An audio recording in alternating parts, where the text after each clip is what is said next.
XRP didn't enter the Venezuelan and the US story by accident. It did it by design because of compliance, regulation, speed. In a minute, I'm going to explain to you why it matters. Why they didn't use Bitcoin, why they didn't use USDT, why they didn't use SWIFT or traditional banking network either.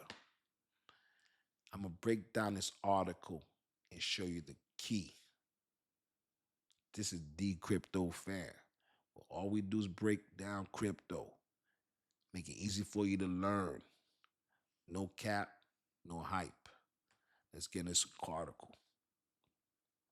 Venezuelan oil and XRP just connected in unexpected ways. The beginning of 2026 did little to ease anyone into the year. The sudden and unexpected collapse of Venezuela politics and a swift U.S. intervention in its oil interest shocked the world's markets. So you're unaware, the U.S. arrested the Venezuelan president and seized the oil.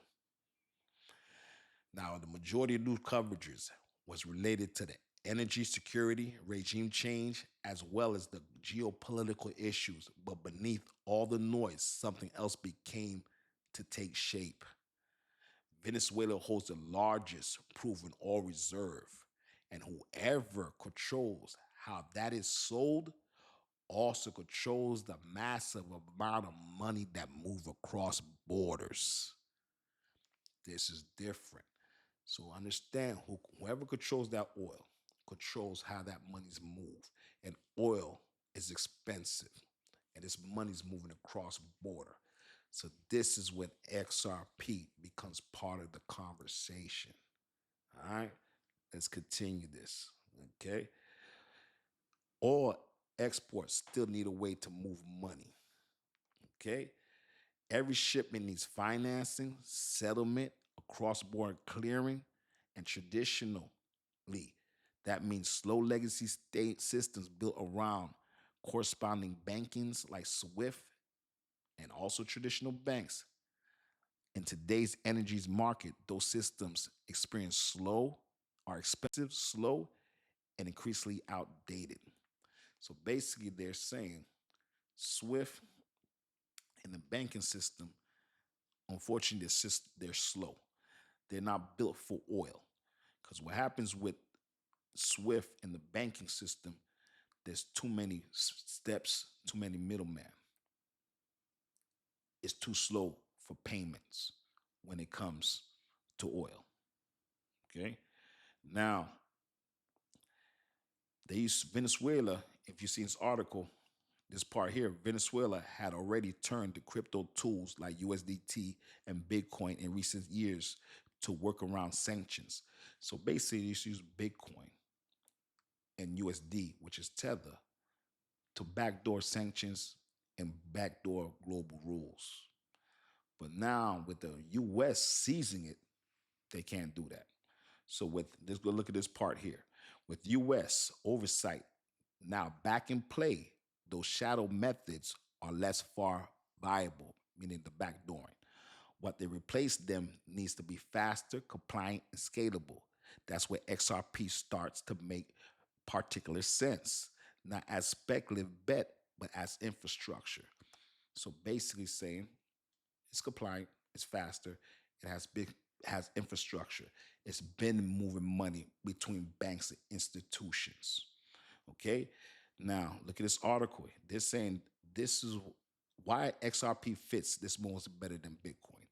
They're saying the difference is that Bitcoin has become associated with sanctions, avoidance, reserve asset speculations. This puts it under regulatory microscope, especially when nations and states are involved.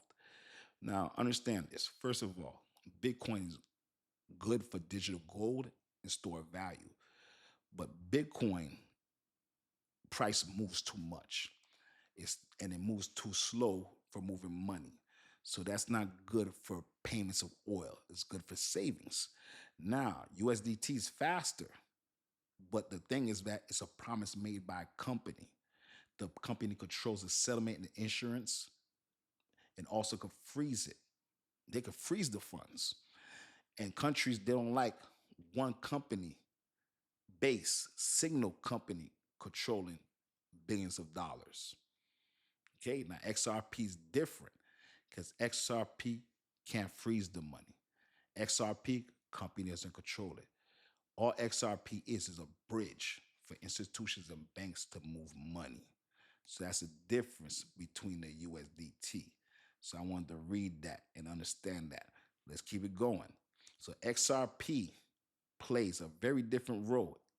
It's designed for faster settlement, integrates with regulatory frameworks, and aligns with modern day payments. In a world where all trades and sovereign transactions and institutional settlements need speed, practicability, and design choice, suddenly looks far more relevant than hype driven narratives. So basically, they're talking about the settlement. If you learn something new, hit a like, hit a subscribe. So this was not about politics.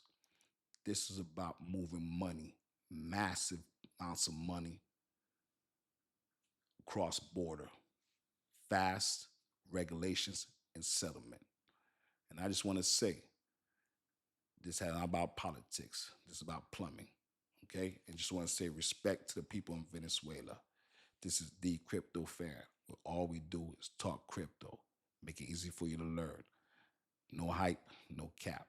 I go on live 7:30, 5 days a week, where all we talk about is global news every single day.